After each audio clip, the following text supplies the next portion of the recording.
Back everyone to A1 Diaries. Today we've got the start of a new project to put a block paving driveway in on this home. As you can see, we're taking up some of the previous laid materials, piles of etc. here.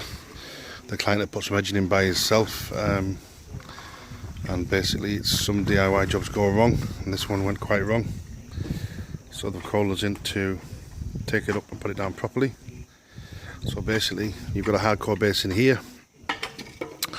We've also got some recycled asphalt on here to improve the base. Once we get that down, we'll give another video to show you how it's looking after that. And join us for the next video to see how we're getting on. Click the link button below if you want to see any more of our videos. Please give us a thumbs up and a like, and subscribe to our channel for more future videos.